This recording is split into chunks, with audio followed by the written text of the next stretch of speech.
Hey everybody, it's Mike from the Mike Wagner Show, powered by SoundCloud Studios, brought to you by our official sponsor, the Mike Wagner Show, international warring author Mia Molson's Missing, available on Amazon and coming soon. Missing 2 on Amazon, double the suspense, double the fun. Check it out on Amazon. Also, Mike Wagner Show is brought by Illumnita, the think tank of the future. The Sweet Psalmist by Serena Wagner, based on the life of King David, now available on Amazon.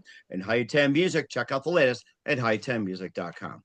We're here, a terrific gentleman who's a Nashville-based alternative singer-songwriter, originally from Cuyamuca, California, and grew up without a TV, without internet, without exposure to the world, and began his career at 16, busking on street corners in the U.S. and globally, and discovered various genres of music. And right now, he's doing his busking thing somewhere on the other side of the globe, and he's got a new album called Claptrap Venus. We'll be talking more about that. Live, ladies and gentlemen, from the Plus Studios, believe it or not, outside Stockholm, Sweden. He's not only doing some busking, having some lutefisk, Swedish meatballs, and everything like that. Talking about Claptrap Venus and more, ladies and gentlemen, multi-talented Jesse Daniel Edwards. Jesse, good morning, good afternoon, good evening, and thanks for joining us today. Wow, it really is a pleasure to be here, Mike. Thanks for having me. Well, it's great to have you on board, Jesse. So you're a Nashville-based alternative singer-songwriter, originally from Cuyamuca, California. I hope I got that right. You grew up without TV, without internet, without exposure to the world. You began a career at 16, busking in street corners in the U.S. and globally. You discovered various genres of music. You had some previous releases called Violensia. I hope I got that right. American Dreaming. And you also had some singles like I'm So Happy, I Think I Might Cry, and also Seeing You and everything else. And you're outside Stockholm, Sweden right now. You're just wrapping up and ready to get back to Nashville. And you talk about Claptrap Venus and more. So before I get to that, Jesse, tell us how you first got started. Gosh, wow. Well, I never got to ask my mom, why she named me Jesse, but I, my dad lost his mom, my grandma, many, many years later. She was 96. My mom was comparatively much younger. It's all relative, I suppose, depending on the kind of life you live and the kind of love that you know, I guess. I mean, to sort of sum it up for me, but from my point of view. But here's the thing, like when she passed away at the age of 96, he said to me, gosh, when your grandma Jean died, there were so many things I never thought to ask her. And I guess speaking about relative time, no amount of time is ever really enough with someone that you love. It always seems too short. So I never got to ask her, and my mom why she named me Jesse, and my dad, at the other end of the spectrum, there's so many things he didn't ask his own mom when she passed. And so I guess where I'm going with this is there's so much about how we start off that's unknown. Our memories don't even begin until we're 4 or 5 years old, typically, as you know. And so I don't know, but I don't think that's so different from when we get older either. I mean, we can't help but be sort of trapped in the now, in the present moment. When that moment begins and when it ends, it's seamless. But meanwhile, you look in the mirror and realize, gosh, a couple decades have gone by. But it's a little disconcerting because you think of yourself in the past. We can't remember everything, and we're not really supposed to. We don't need to. But think of yourself, 20 years ago. What did you have for breakfast on October the 2nd? That information is gone. It's gone. Even I forget how many cups of coffee I have when I have for breakfast. I know exactly what you mean. You know what I mean? So my start was, there's a lot that I don't know. I mean, I recently discovered a box of photos, actual photographs from that time. I'm the eldest of 7. So my parents were quite young when they got married, and they didn't really know each other. They didn't, the love thing, that was a complicated thing for both of them, I think. They're from 2 different worlds in many ways. But in the photographs, you can kind of see that they are a little bit aloof. They're a little bit clueless and a little bit bummed out, a little bit stressed out in a lot of the photos. And I'm the baby in the middle, and babies are lightning rods for emotions, and I think I'm sort of channeling that. I don't look particularly happy. I look well fed, but I look. It was kind of tense, and I could have asked. I did actually ask my mom about that time, those early years, but I quickly backed off, realizing how sensitive and vulnerable those moments were for her. So Hmm. a lot is unknown.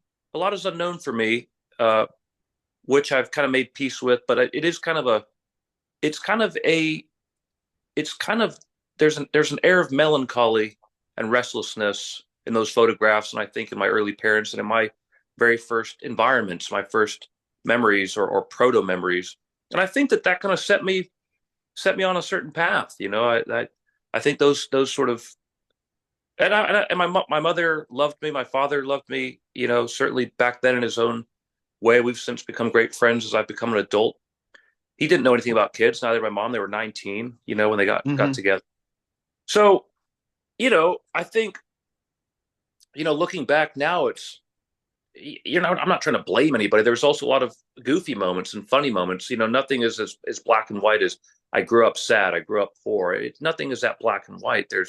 It's much more complex than that. But I do think the tone, at least in those photographs and what I can remember, and I think what I inherited as a very young infant was, yeah, there was a bit of a tone of melancholy and sadness and restlessness and a little bit of ignorance. I mean, I don't think any of us knew what we were doing. I mean, my parents, me as a baby, all of us are just kind of like, all right, the three of us are here. What do we do now?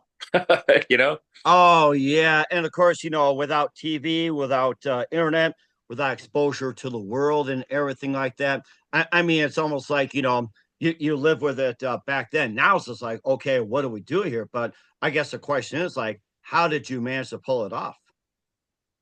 Well, yeah. I mean, I think eventually, to kind of catch back up with the narrative where we left off. I mean, yeah, eventually we got into a rhythm. You make do. You find a way to live and coexist. And there were many happy seasons and many happy years, especially as my siblings came along.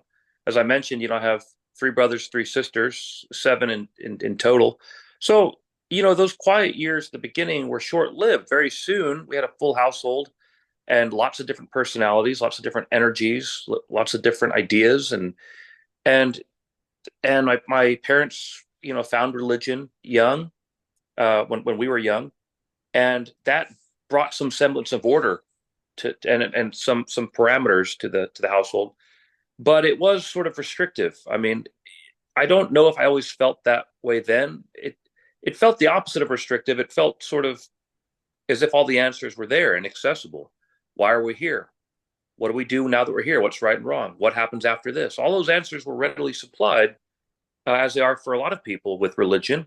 And so I think that enabled us to kind of focus on ourselves, our lives, our happiness, our livelihood, our education, things like that, because those were sort of those questions were answered. And as I got older and began to be more of a searcher and sort of moved away from that, I realized what a void and what a gap is there if you don't have that. Hmm. But in those early years, my dad sobered up. He became uh, completely sober for most of my most of my life, and then my mom, they were kind of the religion was kind of the meeting point. I think for them, that was where they could finally come together. I think that, and the rest of it was my mom's sort of vision. She wanted a big family. She wanted to go live in the country. She was a powerful empath in that if she had a dream about, she saw a house in some distant town, she would be convinced that we needed to move there. But in a very, she with a lot of gravity. I mean, she had conviction, and we sort of inherited that too, and we sort of followed her along, my dad included. And then there was also the U.S. military. I mean, so we were kind of balancing her sort of soul missions with my dad's naval missions. When he Hmm. would be deployed, we would often follow. If he was, sometimes he would be stationed somewhere for as little as 6 months, but we would be there sort of, six kids in tow, all of us under the age of 10. So, so that's kind of where those were the years then when I guess, as you can see, one of the things that was missing was there wasn't entertainment. This was before the age of the internet, and which was a whole different world, as you remember. So music was kind of something that we did have. It was music and books and chores. That's all there was. We even lived in my formative years. We even lived kind of outside of the one town that was nearby. Back then, a population of about 1,000 people. We lived in a smaller community, population of about 60 people. So we were basically on our own. It was very isolated, which is what my parents had been seeking. This was in reaction to the Y2K and a lot of the other things that they didn't like about society. They went a little Amish on it, and that was our childhood. So we did have access to music, did have access to books, and that was where we took our sort of escape and our refuge when we needed it. As our brains and spirits developed, all of a sudden you could jump into a Charles Dickens, or you could listen to the music of Tchaikovsky, and all of a sudden the world got a whole lot bigger real quick. It was like stepping into a portal. And so I learned to write, and I learned to sing and play musical instruments, because that was the world, or rather, those were the two worlds in which I often found myself, in which I felt I belonged. The other world was just family. It was very insular. It was just me and my siblings and my mom. My dad was often deployed, or he was often working and commuting. We didn't see that much of him until I got into my kind of later teen years.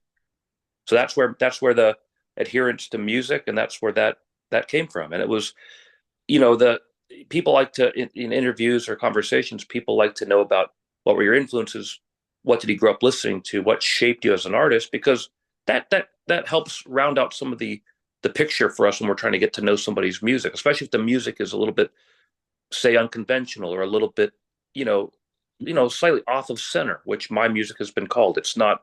Some of it's challenging to listen to. Some of it's hard to find. So, it's not like turning on a pop playlist, or listening to pop music, where you don't really have to think or feel or move too much to allow that in. A lot of music, a lot of art, it takes a little bit of effort on the viewer or the audience. It takes some participation.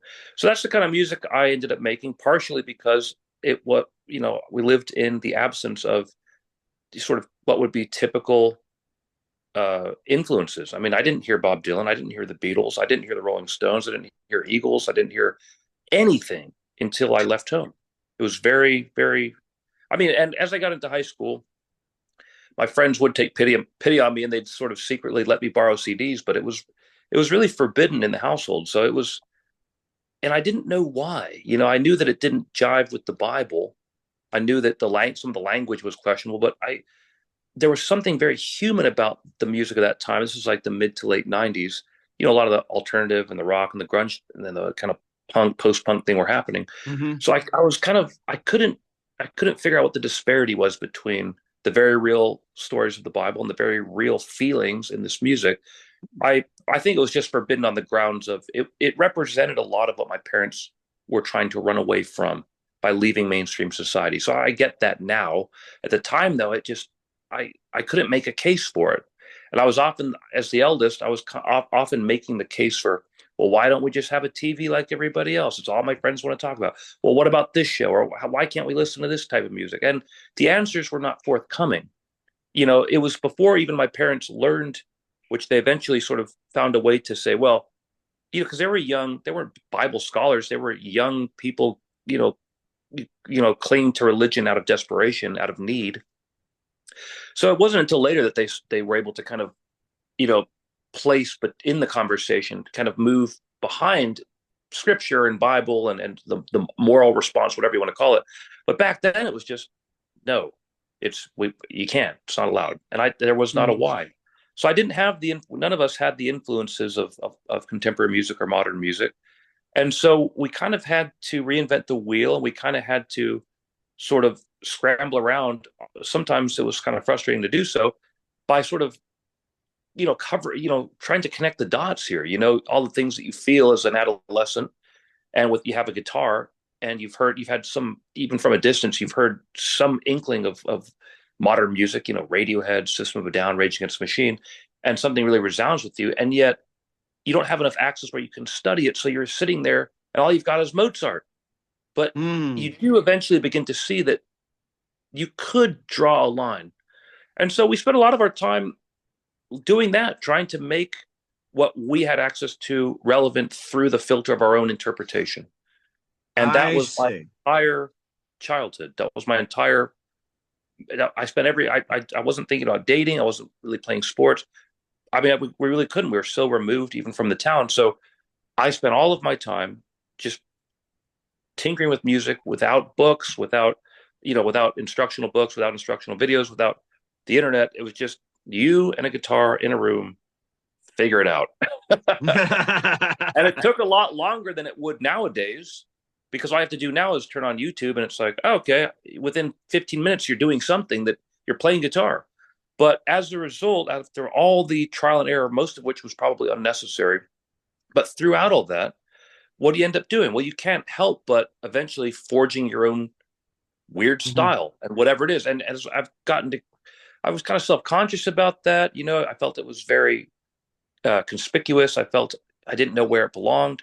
But eventually, as I've gotten older, I've come to value it and see that, wow, it's kind of unique to me. No one else could really have this strange hodgepodge mix up, mashup of whatever this is. And if people like it, I don't know. If people listen to it, I don't know. I don't think about that. I just think about honoring and further exploring and growing what my roots are. You can't change what your roots are. If I got really into Bob Dylan now, it would be false.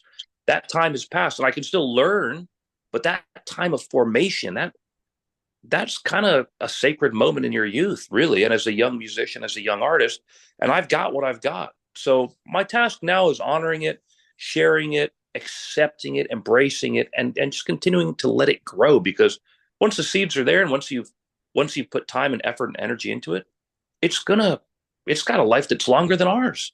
Mhm. Think about a record. I mean, even if it's no good, even if one person hears it 100 years from now, I mean, we're gonna be gone. But that has a way of living on, which is pretty. It's just on a different timeline.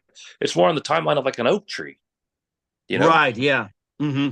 Right. And I think that makes sense too, as well. It's like, having just Mozart, classical music, Tchaikovsky, and everything else. And who are some other artists that you listen to along the classical lines? And how about some of the books you read? Wow. Yeah. I mean, those were my big heroes, and it was before a time when you could log into you know social media and say, wow, what is my celebrity crush had for lunch today. I mean, these authors were long dead, and there was not, apart from what it said on the back of the book about their lives, that was all you got, was a paragraph about Dostoevsky, and you had to imagine the rest. And that was, I think for me, for whatever reason, I think because maybe there was nothing else, I saw the value and the power of the imagination as that kind of tool. So I would just let it go. I would read a little bit, but I would take time imagining. I wouldn't rush it. I wouldn't be just trying to blitz through a book. I would stop and I would think about it, and I would imagine the whole thing around it. Not only what was on the page, but everything around it. The impetus for the inspiration, the how long it might have taken to write, what the author was thinking, feeling, what the cultural context might have been, Hmm. in 1800s Russia, and it's just, so yeah, so uh, uh you know things that were sanctioned by my father that were allowed were classical, hymns, and then some sort of jazz that wasn't too subversive. So we had access to some Billie Holiday, Count Basie, Glenn Miller, Nat King Cole, Louis Armstrong. We had access to a certain crosscut of jazz, which it's an interesting way to come into it, because it's, as you know, that's music was, gosh, it was a confluence of radios being in homes. There's certainly a racial and a cultural, countercultural narrative that was happening in the U.S. that was very important. But it was kind of like I was getting the crosscut of what had sort of been not watered down, but what had sort of been accepted by white people, by white markets. And in absence of the blues, I didn't see that it came from the blues. I didn't see that it was a soul thing. It was very easy for me to connect the dots from what I was hearing to classical, because it was musical in that way. It was just very musical. It was very explorative. But I was missing the point. I wouldn't have access to real blues music until much, much, much later in life. And as a result, I kind of got the wrong impression, and I kind of incorporated into how I was learning music in a musical sense instead of a soul feeling thing, which was more punk rock than I could have guessed. And that was the part that was missing. That was the part that I really was struggling to find. That was the thing that I Hmm. felt I needed. I was looking for the edge, I was looking for grit that I wouldn't find until much later. Hmm. So those were some early heroes. I loved the music of Count Basie and gosh, Nina Simone. The stuff that I heard of hers always struck me, but it wasn't until I was older that I really understood more about who she was. I love. It was funny because I only had access to the early Billie Holiday when her voice was still very sonorous and very bell-like and very clear and very bright. As you listen to her music throughout her career, at the end, it's like broken glass being dragged across gravel in the best way. But I wouldn't have been able to interpret that even when I was that young. So Hmm. those were some early heroes. Billie Holiday maybe was number one for me, and then uh, for the class, I love Tchaikovsky, I love Mozart, I loved Bach, I loved reading Bach, I loved looking at Bach's music and just seeing just the beautiful symmetry, the beautiful brilliance of it. And then with authors, it was kind of a similar thing. I mean, we had access to books at a one-room library, and so you could request things, but they would take oftentimes up to a month to arrive. Huh. So took a long time to get books. So we had a small amount of books, and then um, and then we had thrift stores. So my mom's plan for clothing all of us was thrift shops. And so I would accompany her often, especially when I got my learner's permit to drive. I would drive her up and down the hills, we called it, which took 2 hours to get down to the city. And we would go to these thrift shops. And back then it was before they were hip and cool. It wasn't like back then you got a vintage band shirt and it was $100, which is like every shop in Nashville. Back then it might have been a quarter, or 50 cents. Hmm. So I always like to say my mom was kind of cool out of necessity. We couldn't afford anything else. So but they had sort of a book. People donate books too, but it's always the same books. It was a lot of the Da Vinci Code. It's a lot of Danielle Oh Steele yeah, finds its plenty way of to them. the You see thrift it all the shop. time. Yes. It's funny because you realize you go to 5 thrift stores in the U.S. You realize everyone en masse has donated the same 5 books. They were It's these almost big like your trends, own but Amazon store too. Yeah. yeah, but they were these huge, massive books. But I remember when Da Vinci Code came out, it was controversial. The church as a whole felt threatened, and now it's just in every thrift store. There was even a great art exhibit. I can't remember. I read an article. Someone collected, hundreds of these Da Vinci Code copies and made a whole art exhibit out of. I mean, that's the scope of it. That's the scope of the rise and the fall of trends or popularity or commercialism or consumerism, if you will. Hmm. But Right. so that's how I got books mostly. That was also kind of my sex ed because we weren't allowed to attend health or sex ed class. We were given religious exemption. And it was me and just a handful of other, a smattering of other kids just sort of awkwardly sitting around the lunchroom, like, what are they talking about in there? Having no clue. So I had to kind of come through it through literature, which, gosh, now that I think about it, was kind of an epic way to come at the subject. I mean, it was D.H. Lawrence.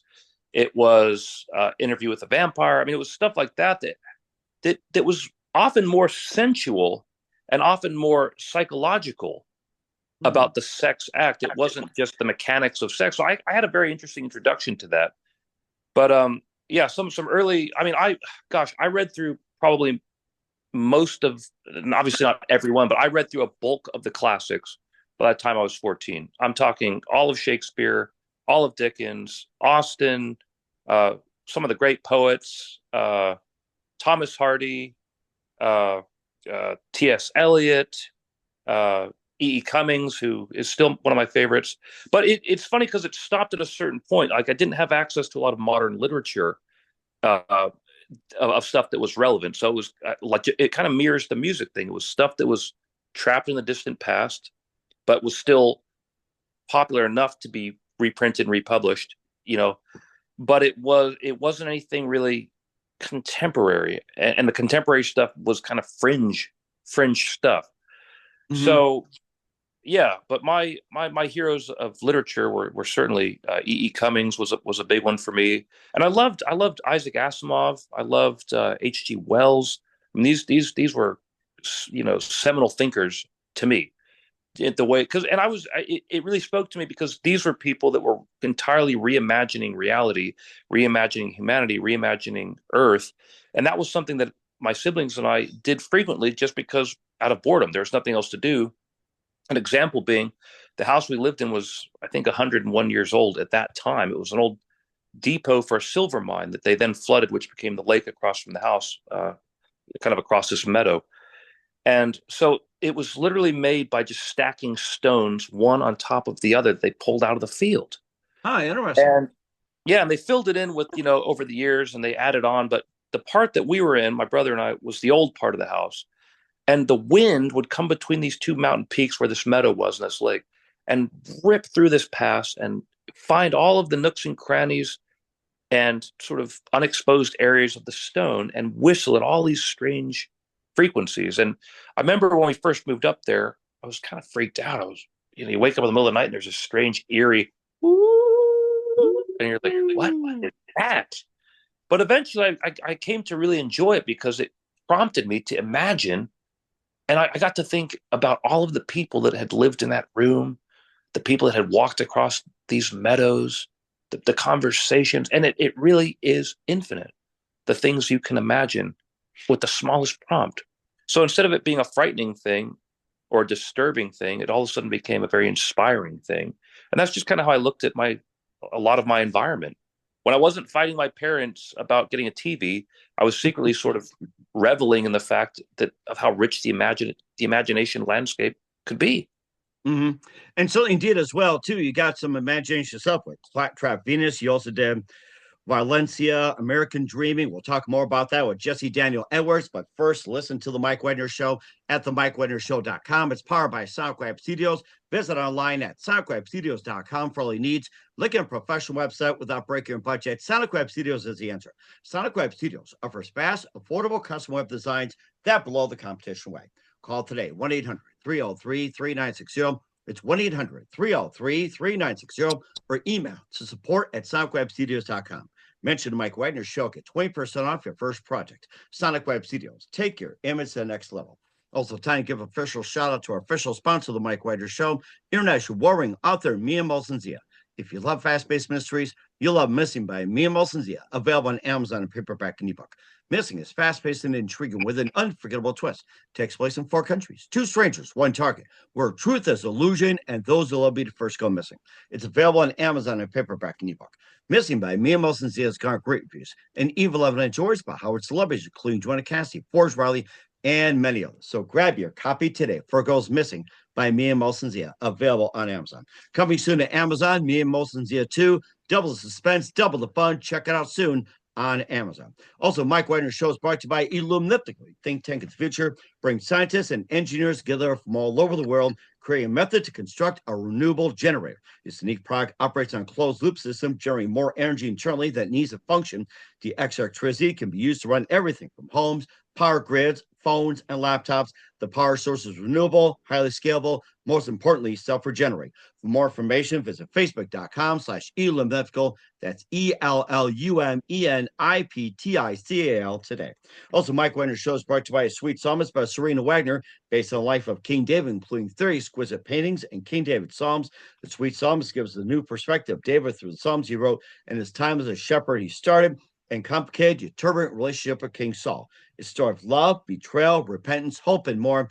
Check out The Sweet Psalmist on Amazon by Serena Wagner. Keyword, Sweet Psalmist, Serena Wagner. Also, brought to you by High 10 Music, featuring the Smash Hit Baby Comeback, and new music coming soon. Check it out, high10music.com.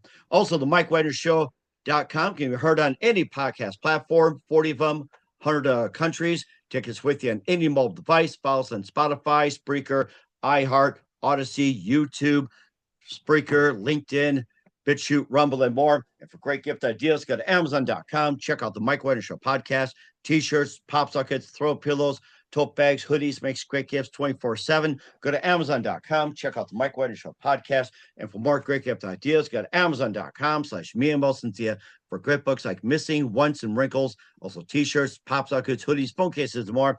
Amazon.com/Mia Molson-Zia. Check it out today and support the Mike Wagner Show on Anchor FM, PayPal, and the MikeWagnerShow.com.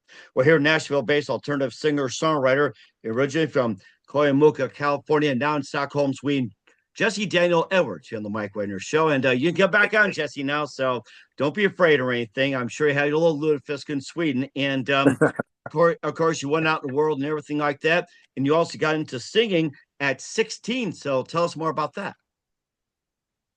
Well, gosh, I feel like we're sort of just traveling through time in our little time machine, man. And yeah, so eventually left home, and you know, all that feeling of needing to push outward and explore, sort of aligned with the natural impulses of adolescence. Seeking independence, seeing each in our own ways how wide we want that horizon to stretch.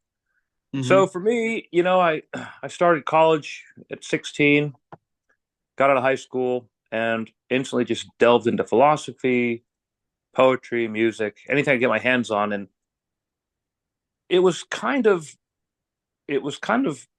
like a sponge. You can only soak up so much. And so I think I ended up getting kind of overwhelmed.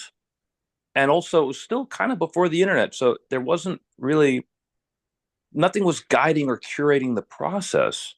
I was sort of on my own. I'd be at a bookstore and I'd just be going up and down the endless rows. I'd be in a CD shop, as we had it back then, going through row and row of CD and having no clue where to really begin. I didn't really have anybody I could talk to about it. No, I didn't have any mentor figures at that point. So it took a long time, and I think it ended up just sort of perpetuating the weird trajectory because it had a weird offset to begin with. The orbit was sort of kind of had this offset orbit, so it just continued when I went out on my own. It didn't get rounded out. It didn't get, instead of filling in the gaps, it created greater gulfs with more questions. But eventually, and throughout all of this, I was writing music, I was composing music. That was kind of that's been the most constant thing outside of family in my life. So I've always had that space for it, and amidst trying to find my own independence, trying to live on my own, trying to make money, trying to figure out how society works and how to survive, all that stuff that we all have to do. I was also writing music and continuing, but back then I didn't know what it meant to, so to speak, do music. Oh, I want to do music. What does that even mean? I didn't even know. Right. I didn't know about shows. I didn't know about necessarily bands. I didn't know, but I knew that if I just kept writing, maybe eventually it would start to guide itself. And eventually that was the case. My brother and I started writing songs together when he left home a couple years after me. And we put together our first sort of act. It wasn't really a band because we didn't have a traditional format in our brains. We didn't have a template for a band. So it was just the two of us kind of singing harmony with the ukulele and an acoustic guitar. And that's how we began. And we started busking everywhere, just playing on the street corner for change, living out of our car, which at that time was a 1974 bright orange pop-top VW bus bequeathed to us by our mother. Those are the best ones, I'll tell you, the VW buses. Oh, they're incredible. I mean, you really could comfortably live out of it. Now, they were kind of hard to drive. Top speed was probably 50 miles an hour, downhill. But and you had to stop every so often so it wouldn't overheat and explode. But but the interior was very comfortable, and the style, the style is classic. But so we started just traveling around, and that's how we found Nashville. When we were playing around the Southwest and Southern California with our little outfit, people would say, "Oh, you guys sound so Nashville," whatever that means. We didn't even know what that means. We didn't even know what Nashville was. So we're like, well, let's go check it out. So we worked into our just, overland exploration road, one-way ticket, never-ending road trip, busking. Busking was our financial plan. That was how we were making money, was we'd make 50, 60 bucks and call it a day, which would take about 4 hours. And but we worked Nashville into the route and kind of fell in love with it. Of course, as soon as we arrived there, they said, "Wow, you guys sound so California." Okay, which way to go then? So yeah, so but it was kind of at the beginning of the folk revival thing that was happening in 2000, mid 2000s. Groups were coming out. Folk was kind of back in people's minds, on people's radars. And so we were kind of part of that first wave to get out there and start, you know, doing that thing. And it was very bohemian back then. And so we kind of fit right in.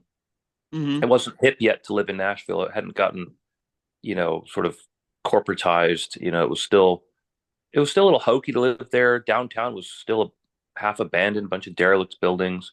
It was just kind of a bunch of ragamuffins and street types, just sort of oh, playing guitars and banjos and Uh-huh. sharing food and sharing whiskey when you could, and that was about it. And I just Hmm. ended up falling in love with it, and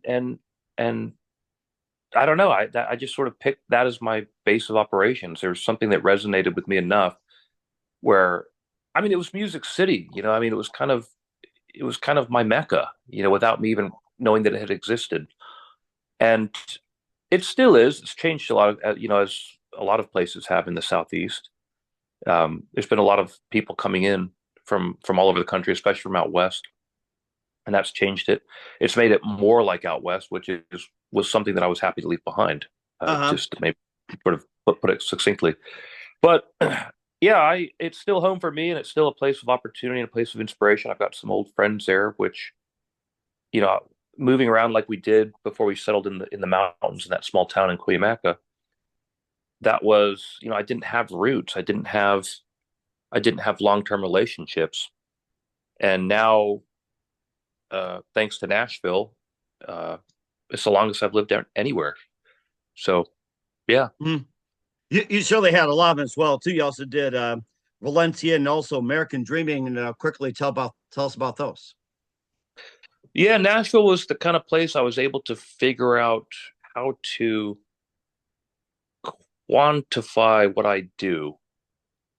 All the crazy is like there's elements of classical, there's elements of punk, there's elements of rock, there's elements of jazz, there's kind of new wavy, there's all in there. But Nashville was a place where I was had access to musicians and like-minded people and studios, and everything revolves around music there. So, you can always make it happen if you need to. If you need to get a bass player for a gig last minute the same day, someone will appear. If you need access to a studio to record an idea because someone called needing a demo at 3 in the morning, you can make it happen. If you need to sort of test yourself and the strange music that's in your head or in your heart, you know, that's a good place to kind of forge it. And that's what I did. And I can't think of anywhere else that I really would have wanted to have done it. I mean, again, it was honoring my roots. My brother and I starting off there and starting off kind of folky, it honored that root. And I just built on it. Yeah, it's a bit piecemeal. Looks like a bit of a scrapbook thing. It's not like I got hooked into a scene somewhere and, you know, all of us kind of rose together. It was, a lot of us were kind of just doing our own thing. It was all so disorganized. It wasn't a full scene. It was loose Hmm. by it was loose by intention, by design. But uh, it did help me kind of figure out what it is that I do. And now to me it's very clear what it is that I do. And the records are just flashpoints. They're snapshots. That is what I do. It's yeah, there's a song about this. Yeah, it sounds like this sometimes. And then it gets really heavier. Then it gets really vulnerable and really quiet. I mean, I think there's room for that, and uh, a record is a place to explore that. I mean, my records tell me things about myself, that I don't even know, you know, Hmm. and with that, I'm so fortunate to have that in my life to sort of augur and sort of weigh in on where I've come from, Hmm. where I might be headed. So Hmm. that's what those records represent. And the music is just the emotional firmament. The lyrics are only ever to be taken literally when they're put in for literal effect. And the music is the emotional framework that it all exists in. That's the difference between music and poetry, And so for me, I'm able to listen. I'm able to walk into the own gallery of my own art this mental museum and think, wow, you can see right there where I was working on. Oh yeah, and there's where I lost my mom, and over Uh-huh. here is where I sort of found myself again. And here's where I really tapped into a light. I really grabbed a hold of a lightning bolt just of dynamic energy with these players or with this moment or with myself or with lyrical construction in a chorus or it's all there. Hmm. And I think that the more imaginative it is, the better. No one wants to hear an album of just the same thing regurgitated a million times. I don't Right, think. exactly. And that's where Claptrap Venus comes in, featuring Hell Called Earth, The Fox, On the Whale. We'll be playing one of them at the end of the audio interview with Jesse Daniel Edwards. We'll get to that in just a moment. You're listening to The Mike Wagner Show at the MikeWagnerShow.com, powered by SoundCloud Studios, brought to you by official sponsor of The Mike Wagner Show, international warring author Mia Molson Missing. Also brought to you by Illumithical, Think Tank of the Future, The Sweet Summits by Serena Wagner, based on the life of King David on Amazon, and High Time Music. Check out the latest at hightimemusic.com. We'll be back with the multi-talented Nashville-based singer-songwriter Jesse Daniel Edwards after this timeout. We're back with the multi-talented Jesse Daniel Edwards, based out of Stockholm, Sweden, and head Nashville soon here on the Mike Wagner Show. Talk about Claptrap Venus, and tell us a bit more about that album. Yeah, it was kind of it's a vocal album. I wanted to see how I could sing in a million different ways. How far my range went. I wanted to tackle some pretty heavy issues. Things like what the heck is going on with the world right now. None of us really know. I mean, you got the climate, which not all these things have been so politicized, which keeps us all divided and keeps us focused on the wrong things. I'm not talking about the climate in that way. I'm just saying, look, no matter what you believe or how you vote or who you think should be in power, something, we gotta, if there's any way for us to live a little bit better so that we can show a little respect to the other things that live on this globe and the trees and the air, it's going to help everybody. That's all I'm saying. That's what some of the songs are about. The other songs are about exploring, things, again, tackling things like gun violence. That's, for me, it's not a political issue. I'm not talking about gun control. I'm not talking about guns as tools, guns or whatever. I'm just saying, why are people killing each other so much? Can we evaluate that sort of philosophically, non-politically? Can we tackle that in a song where we all just for a moment grieve the people that have been shot in kindergartens, and without it being political, without being, well, that's my right to bear arms. That's not what I'm talking about. It doesn't need. We have too many people making it political. We have too many politicians arguing about this or that. They can't figure it out. That's evident. This song is not trying to fix anything or trying to persuade anybody. It's just saying, hey, this is clearly an issue. Just why don't we all think about it for a minute in the span of 3 minutes of a song? And it tackles some personal items as well. I talk about, where am I at since I lost my faith in organized religion? Where do I draw my morality from? The song Occasionally Joy, it says, it basically comes to the point of the more room that has been hollowed out in my spirit for sorrow has also created the same space for joy to come back in. It's a song of redemption. So, I mean, it's kind of a wide range, but the wide range reflects the songs. There are songs that have been collected through a lot of different means. I had a band. The drummer got really sick, so I didn't have a band. I had some dates on the books. My agent at the time convinced me to try to do them solo, so I did them solo. I had to amend some of the songs. We had a bass player. We didn't have a bass player, so me and the drummer put together a two-piece. I was in a relationship. I was out of a relationship.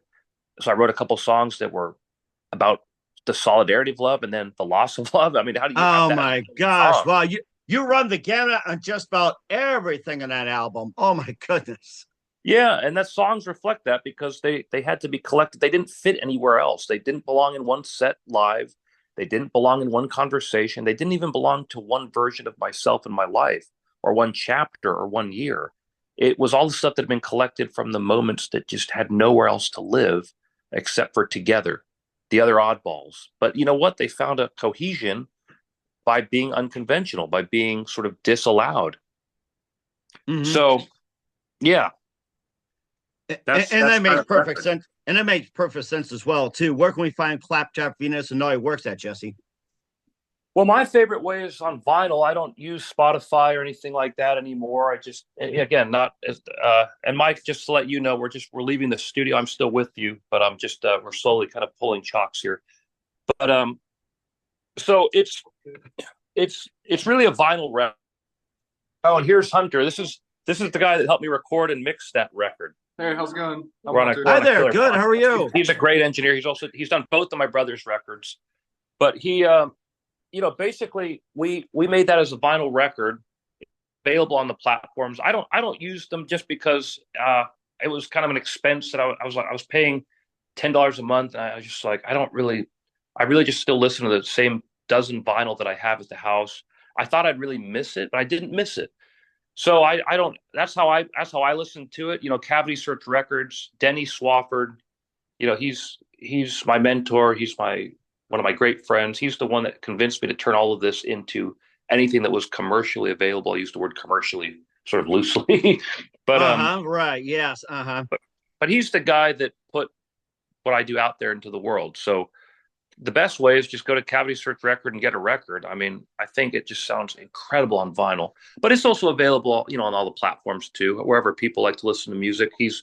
Denny's been good enough to make that available and to handle all that stuff. So it's a huge help to me.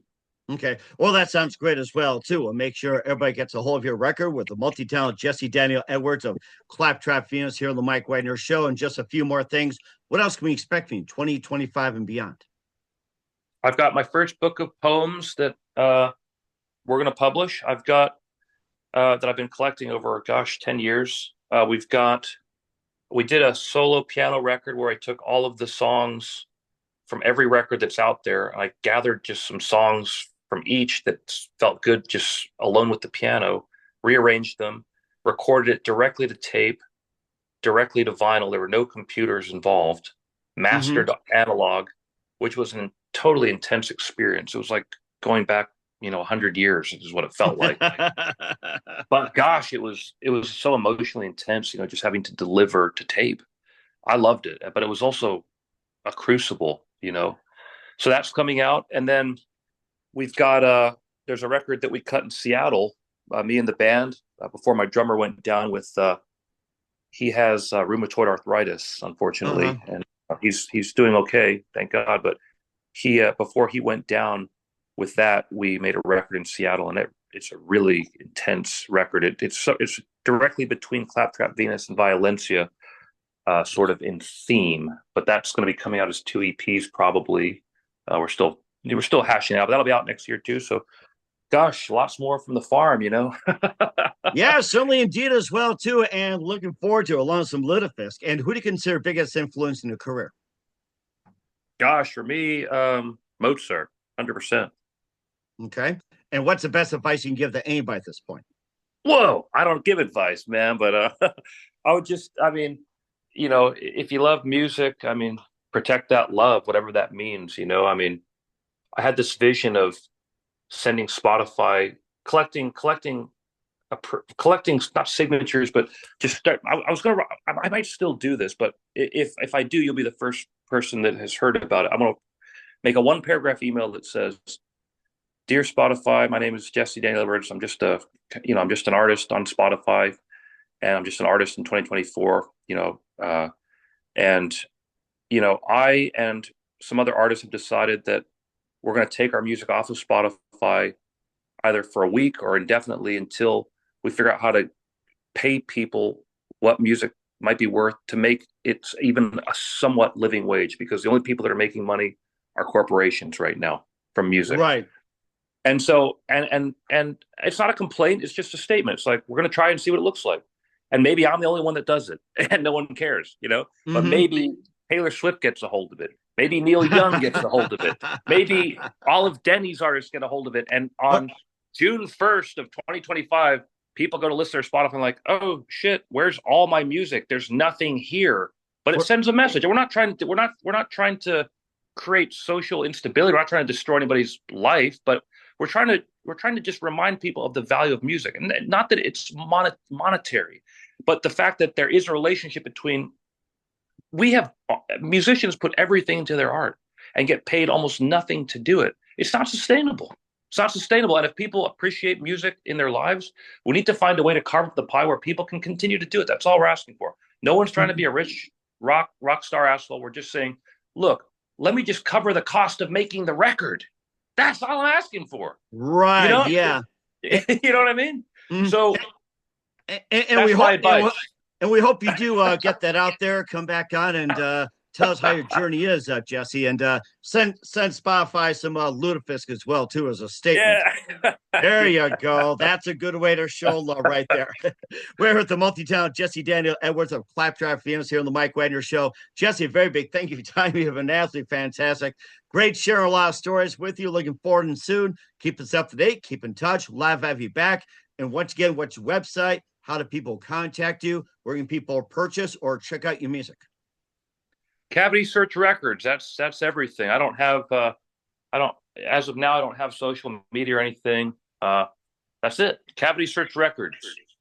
All right, we'll certainly check that out. Once again, Jesse, very big thank you for your time. You've been absolutely amazing. Learned a lot. Looking forward to having soon. Keep us up to date. Keep in touch. We'll have it back. We wish you all the best. And Jesse, you definitely have a great future ahead of you.